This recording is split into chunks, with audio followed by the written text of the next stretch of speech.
ഇപ്പോൾ നമുക്ക് ലഭിക്കുന്ന ഒരു റിപ്പോർട്ട് എന്ന് പറയുന്നത് ഷംലി യുപിയിലെ ഷംലിയിൽ നിന്നുള്ള ഒരു റിപ്പോർട്ടാണ്. ഇമാമുദ്ദീൻ അൻസാരി എന്ന് പറയുന്ന ഒരു വ്യക്തിയെ അവിടെ അറസ്റ്റ് ചെയ്തിരിക്കുകയാണ്. ആ വ്യക്തിയുടെ ദൃശ്യങ്ങൾ ഇപ്പോൾ സോഷ്യൽ മീഡിയയിൽ വൈറലാണ്. കോപ്പിറൈറ്റ് ക്ലെയിം ഇല്ലെങ്കിൽ ന്യൂസ് ഇന്ത്യ മലയാളം നിങ്ങളെ ദൃശ്യങ്ങൾ കാണിക്കുന്നതാണ്. എന്തായാലും ആ വ്യക്തിയെ ഇപ്പോൾ അറസ്റ്റ് ചെയ്തിരിക്കുന്നത് എന്തിനാണെന്ന് അറിയാമോ? ഒരു ഹിന്ദു പ്രീസ്റ്റായി വേഷം കെട്ടി, അതായത് ആൾമാറാട്ടം നടത്തി ശനിക്ഷേത്രത്തിൽ വർഷങ്ങളായി ഇയാൾ പൂജ ചെയ്തു വരികയാണ്. അതായത് ഒരു പൂജാരിയായി വേഷം കെട്ടിയിട്ടാണ് ഈ ഇമാമുദ്ദീൻ അൻസാരി എന്ന് പറയുന്ന വ്യക്തി ആ ഹിന്ദു അമ്പലമായിട്ടുള്ള ശനി ക്ഷേത്രത്തിൽ പൂജ ചെയ്തു വന്നത്.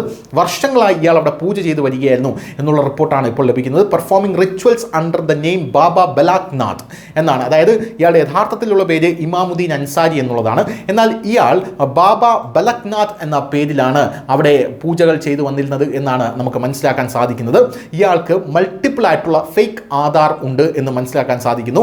ഇയാൾക്ക് മൾട്ടിപ്പിൾ ആയിട്ടുള്ള പാൻ കാർഡുകൾ ഉണ്ട്, അതായത് വ്യാജ ആധാർ കാർഡുകളും ധാരാളം വ്യാജ പാൻ കാർഡുകളും ഇയാൾക്കുണ്ട് എന്ന് മനസ്സിലാക്കാൻ സാധിക്കുന്നു. യു പി പോലീസ് ഇപ്പോൾ അത് കണ്ടെത്തിയിട്ടുണ്ട്. ഇയാൾ വെസ്റ്റ് ബംഗാളിൽ നിന്നാണ് ഇവിടേക്ക് കുടിയേറിയത് എന്നാണ് മനസ്സിലാക്കാൻ സാധിക്കുന്നത്. പക്ഷേ ഇയാൾ ഒരു ബംഗ്ലാദേശിയാണോ എന്ന് ഇപ്പോൾ പോലീസ് വലിയ രീതിയിലുള്ള അന്വേഷണമാണ് നടത്തിക്കൊണ്ടിരിക്കുന്നത്. നമ്മുടെ നാട്ടിൽ സ്വാഭാവികമായിട്ടും ബംഗ്ലാദേശികളെല്ലാം പിടിച്ച് പുറത്താക്കുന്ന ഒരു സാഹചര്യമാണ് നിലവിലുള്ളത്.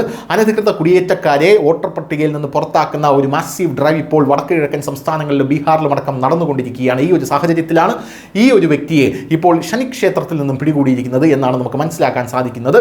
എന്തായാലും ഇതേ തുടർന്ന് വലിയ രീതിയിലുള്ള ഒരു ഓപ്പറേഷൻ ഉത്തർപ്രദേശിൽ യോഗി ആദിത്യനാഥ് സർക്കാർ കോപ്പുകൂട്ടാൻ തയ്യാറാകണം എന്നാണ്, അല്ലെങ്കിൽ തുടങ്ങാൻ തയ്യാറാകണമെന്ന് തന്നെയാണ് അവിടെയുള്ള പൊതുജനങ്ങളുടെ ആവശ്യം. സോഷ്യൽ മീഡിയയിൽ അടക്കം വലിയ രീതിയിലുള്ള പ്രതിഷേധമാണ് ഇതേ തുടർന്ന് ഉയർന്നു വരുന്നത്. News desk, news India Malayalam.